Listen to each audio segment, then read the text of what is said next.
رسول اللہ۔ آج کی کہانی کا عنوان ہے اخلاص کا انعام۔ جو بندہ اخلاص کے ساتھ کوئی بھی چھوٹے سے چھوٹا عمل انجام دیتا ہے، اللہ تبارک و تعالیٰ بڑے بڑے رحمت و برکتوں کے فیصلے اس بندے کے حق میں فرماتے ہیں۔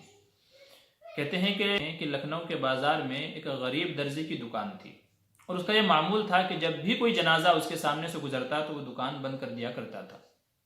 تو لوگوں نے اس سے کہا کہ بھئی آپ اس طریقے سے دکان کو بند کر دیتے ہیں تو اس سے تو آپ کی دکان کو نقصان پہنچے گا۔ کوئی بھی جائے، دن میں اگر 10 جائیں گے تو 10 مرتبہ بند کریں گے، 2 جائیں گے تو 2 بند کریں گے، تو آپ اس طریقے سے ہر جنازے کے آنے پہ اپنی دکان بند کر دیتے ہیں تو اس سے تو آپ کو نقصان ہوگا، حرج ہوگا۔ تو اس غریب درزی نے کہا کہ میں نے علماء سے یہ سنا ہے کہ جو بندہ مسلمان کے جنازے میں جاتا ہے تو اس کے جنازے میں لوگوں کا ہجوم ہوگا، دوسری اس وجہ سے کہ یہ مسلمان کا حق بھی ہے، لہٰذا میں ایسا کرتا ہوں تاکہ اللہ راضی ہو جائے، اس لیے میں اپنی دکان بند کر دیتا ہوں، بھلے ہی میرا تھوڑا سا نقصان کیوں نہ ہو جائے۔ اللہ پاک کی شان دیکھیں، 1902 میں یعنی 1902 میں مولانا عبدالحی صاحب کا انتقال ہوا۔ ریڈیو پر بتلایا گیا، اخباروں میں اشتہارات آ گئے کہ فلاں جگہ جنازہ ہوگا حضرت کا۔ کہتے ہیں کہ جنازے میں لاکھوں کا مجمع تھا، بہت زیادہ عوام تھی حضرت کے جنازے میں شرکت کرنے کے لیے۔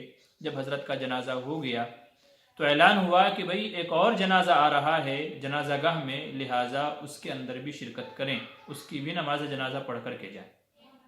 کہتے ہیں کہ جو مجمع حضرت مولانا عبدالحی رحمۃ اللہ علیہ کے جنازے میں شرکت نہیں کر سکا تھا، اس نے اس دوسرے آنے والے جنازے میں بھی شرکت کی کہ کم سے کم چلو یہ جنازہ تو مل جائے۔ تو جو حضرت کے جنازے میں شریک تھے انہوں نے تو نماز جنازہ پڑھی ہی، جو لوگ پیچھے رہ گئے تھے انہوں نے بھی اس دوسرے بندے کی نماز جنازہ پڑھی، اور اس طریقے سے کہ مجمع اتنا مولانا عبدالحی صاحب رحمۃ اللہ علیہ کے جنازے میں نہیں تھا جتنا اس دوسرے جنازے میں لوگ شریک تھے۔ اور آپ کو پتا ہے کہ وہ جنازہ اسی غریب درزی کا تھا جو ہر جنازے کے وقت میں اپنی دکان کو بند کر دیا کرتا تھا۔ دیکھیں اللہ پاک نے کتنا بڑا انعام سے نوازا، اللہ تبارک و تعالیٰ نے اس اخلاص کی بنیاد پر کتنے بڑے انعام سے نوازا کہ اتنا لوگوں کا مجمع وقت کے ولی کامل مولانا عبدالحی صاحب رحمۃ اللہ علیہ کے جنازے میں اتنا بڑا مجمع نہیں تھا جتنا مجمع ایک غریب درزی کے جنازے میں تھا۔ اس لیے کہتے ہیں کہ جو اخلاص سے عمل کرتا ہے اللہ تبارک و تعالیٰ اسے بہت بڑے بڑے انعامات سے نوازتا ہے۔ یہ واقعہ آج کے سبق صفحہ 424 کے اوپر لکھا ہوا ہے۔